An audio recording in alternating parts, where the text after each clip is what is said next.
নমস্কাৰ তেনেহলে আজি আমি আৰু এটা নতুন ৰেচিপি লৈ আহিছো এই ৰেচিপিটো আপোনালোকে পূজাৰ বতৰ আহি আছে পূজাৰ বতৰত ট্ৰাই কৰি চাব পাৰে ঘৰতে বনাই খাব সকলোকে খুৱাব আশা কৰিছো ৰেচিপিটো চাই ভাল পাব আৰু মোৰ চেনেলটোৰ লগত নতুন নতুন ৰেচিপিৰ হৈতে জড়িত হ'বলৈ হলে চেনেলটো সাবস্ক্ৰাইব কৰি থব গতিকে সয়াবিনৰ এই ৰেচিপিটো চাম আহক এবাৰ বনাই খাব নিশ্চয় ভাল পাব বুলি আশা ৰাখিছো সয়া চাংক বিৰিয়ানী বনাবৰ বাবে মই এটা বাটিত সয়াবিন লম প্ৰায় 150 গ্ৰাম আৰু সয়াবিনখিনি মই এনেদৰে গৰম পানীত এবাৰ ভালদৰে উতলাই লম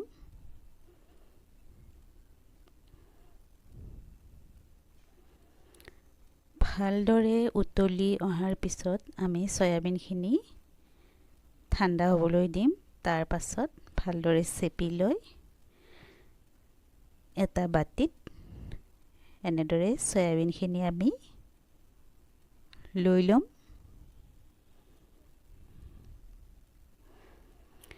এতিয়া এখন কৰাহীত মই তেল গৰম হ'বলৈ দিছিলো 3 চামুচ তেলখিনি গৰম হোৱাৰ পাছত মই কাটি থোৱা পিয়াজ দি দিলো ইয়াতে এটা কেইচকলমান ডাঙৰ কৈ দি দিছো এয়া দিলো মই আদা আৰু নহৰু বটা 1 চামুচ এতিয়া এইখিনি এবাৰ ভালদৰে লৰাই লম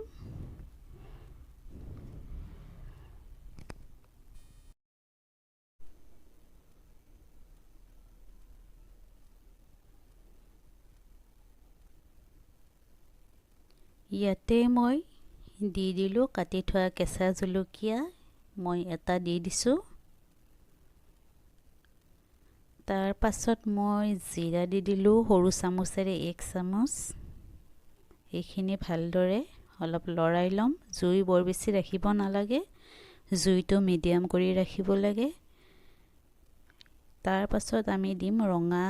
জলকীয়াৰ গুৰি 1 চামুচ সৰু চামুচেৰে বিৰিয়ানী মছলা মই ইয়াতে ডাঙৰ চামুচেৰে 1 চামুচ দিলো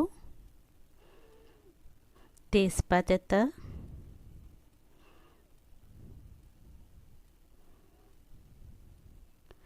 এয়া মই সয়াবিনখিনি ইয়াতে এতিয়া দি লম তাৰ পাছত এইখিনি আমি ভালদৰে এবাৰ লৰাই দিম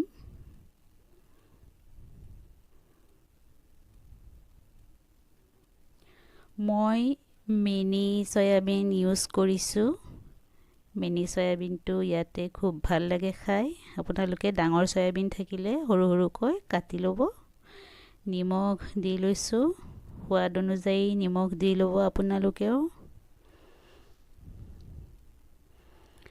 তাৰ পাছত আকৌ এবাৰ ভালদৰে গুটেইখিনি আমি মিহলাই লৈছো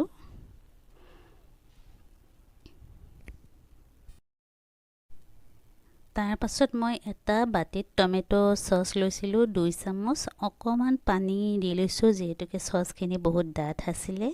অকমান পানী দি ভালদৰে লৰাই লৈ এতিয়া মই টমেটো সসখিনি ইয়াতে দি দিম আপোনালোকৰ টমেটো সস নাথাকিলে বিলাহীও দি দিব পাৰে এটা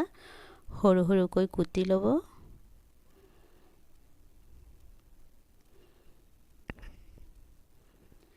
বনাবলৈ বৰ বেছি সময় নালাগে সোনকালে হৈ যায় সকলোৱে বনাব পাৰে অতি সহজ ইয়াতে একাপ এতিয়া পানী দি ললো আমি ভালদৰে আকৌ এবাৰ লৰাই লৈ আমি ইয়াতে এখন ঢাকনি লগাই দিম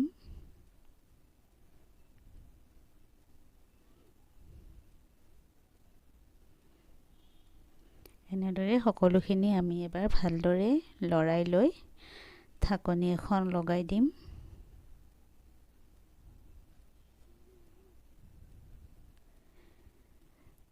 কম জুইত 3 মিনিট মান সময়ৰ কাৰণে আমি এনেদৰে ঢাকনিখন লগাই থম এপিনে মই ইয়াতে ভাত লৈছো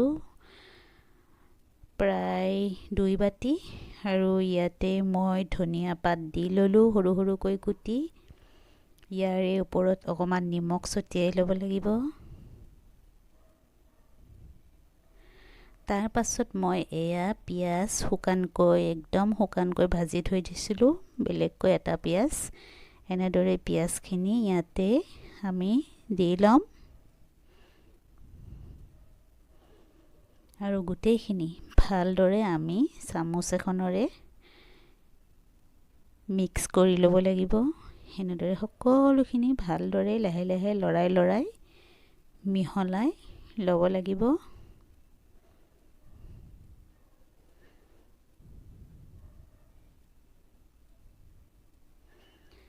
আপোনালোকে বাসমতি ৰাইচ ইউজ কৰিব পাৰে মই নৰ্মেল ৰাইচ লৈছোঁ আৰু এয়া আমাৰ সয়াবিনৰ পানী প্ৰায় শুকাও হৈছে পানী প্ৰায় শুকাইছে অকমান আছে এতিয়া আমি ইয়াতে অকমান গৰম মছলা দিম ইলাইচি দালচিনি আৰু লং গোটেইখিনি অকমান থেতেলিয়াই দি দিছোঁ আৰু ইয়াত ধনিয়া দিছোঁ সৰুকৈ কুটি থোৱা এইখিনি প্ৰায় আমাৰ হৈছেয়ে এবাৰ আকৌ ভালকৈ লৰাই দিলোঁ এতিয়া এই আমি ভাতখিনি ইয়াৰে ওপৰত লাহে লাহে দি দিম জুইৰ ফ্লেমটো একদম কমাই থৈ দিব নহলে পটকে তলিত লাগি যাব পাৰে ভাতকেইটা ওপৰত লাহে লাহে ধুনীয়াকৈ সজাই দিয়ক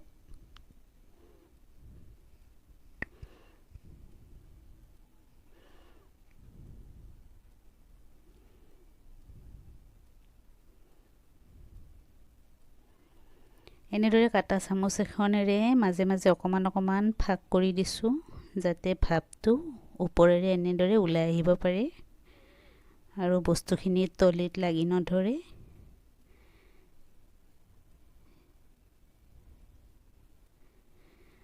ঢাকনি এখন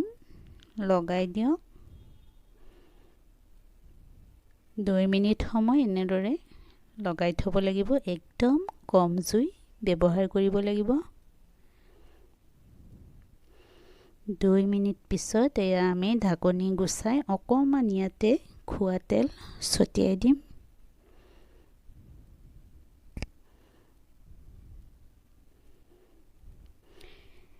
এয়া আমাৰ soya chunk biryani হৈ গ'ল গৰমে গৰমে আপোনালোকে পৰিবেশন কৰিব দেখিবলৈ খুব ধুনীয়া আৰু খাবলৈও বহুত সোৱাদ লগা হয় এইবাৰ পূজাৰ বতৰত সকলোৱে এনেদৰে ঘৰত বনাই খাব ওপৰত সৰু সৰুকৈ কেঁচা পিয়াজ কুটি দিব চিলি সস টমেটো সস থাকে যদি ওপৰত দি ল'ব আৰু গৰমে গৰমে পৰিবেশন কৰিব